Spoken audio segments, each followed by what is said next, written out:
যে এটা অবিলম্বে জনগণের জন্য উন্মুক্ত করা উচিত। মানুষ যত এটা বেশি দেখবে, আওয়ামী লীগের প্রতি তাদের ঘৃণা, তাদের ক্ষোভ এটা বাড়বে এবং এই জুলাই বিপ্লব এবং এই বাংলাদেশের প্রতি তাদের ভালোবাসাটা বাড়বে। হাসিনাকে তাড়ানোটাই শেষ কথা না।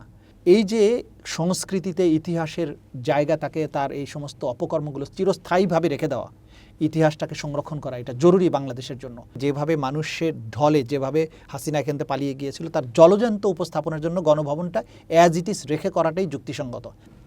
তাজুল ভাই, আমরা আপনার একটা স্ট্যাটাস পেয়েছিলাম ফেসবুকে যে 5ই আগস্টের মধ্যে খুলে দেওয়া উচিত মানে গণভবনের যে জাদুঘরটা। মানে এটা কি অবস্থা, যেহেতু আপনি নিজেও একটা সরকারের অন্তর্বর্তীকালীন সরকার পার্ট ছিলেন, আসলে গণভবনের যে জাদুঘরটা কেন এত লম্বা সময় লাগতেছে, বা আসলে এটা খুলে দিলে কতটুকু মানে তাৎপর্যপূর্ণ হবে, এটা যদি একটু বলতেন।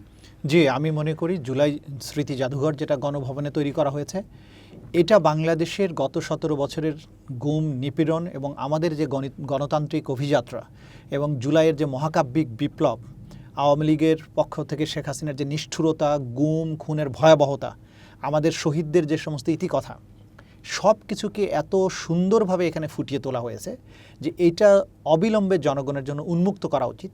মানুষ যত এটা বেশি দেখবে, আওয়ামী লীগের প্রতি তাদের ঘৃণা, তাদের ক্ষোভ এটা বাড়বে এবং এই জুলাই বিপ্লব এবং এই বাংলাদেশের প্রতি তাদের ভালোবাসাটা বাড়বে।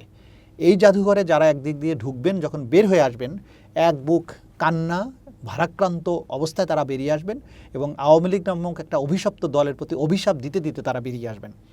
এইটা বাংলাদেশের ইতিহাসের একটা জলজান্ত উপস্থাপনা। এইরকম কাজ অতীতে কখনো হয়নি। সুতরাং এই জাদুঘর বাংলাদেশের ইতিহাসের একটা অমূল্য সম্পদ। এটা অন্তর্বর্তীকালীন সরকার তৈরি করে অনেক আগে এটা ওপেন করার কথা ছিল, শেষ পর্যন্ত করা যায়নি নানান জটিলতায়। এখন যে সমস্ত ছোটোখাটো জটিলতা, এগুলো আমলাতান্ত্রিকভাবে তৈরি করা হচ্ছে বলে আমরা শুনতে পেয়েছি।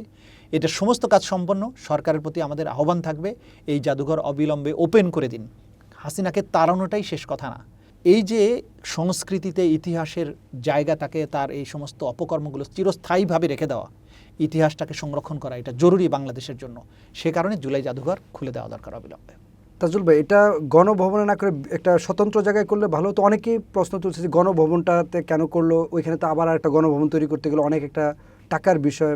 বাংলাদেশের মতো একটা দরিদ্র দেশে কি এটা যথাযথ উপযুক্ত হয়েছে কিনা, বা আপনাদের পক্ষ থেকে যুক্তিটা কি ছিল গণভবন করার? একটা অসাধারণ ঘটনা ছিল। আচ্ছা, বাস্তিল দুর্গের যেরকম পতন হয়েছিল, আচ্ছা, সেরকমভাবে এই গণভবনের পতনটা এরকম বাস্তিল দুর্গের পতনের সাথে তুলনীয়।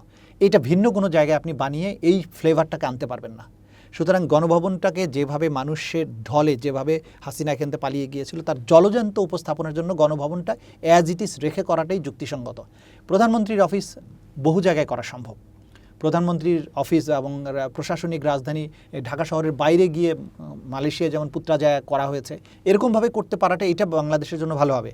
কিন্তু এতবার একটা ঐতিহাসিক যে ঘটনা ঘটেছে, সেইটার প্রকৃত চিত্রটা ফুটিয়ে তোলার জন্য গণভবন ছাড়া অন্য কোনো জায়গায় এটা সঠিকভাবে করা যেত না।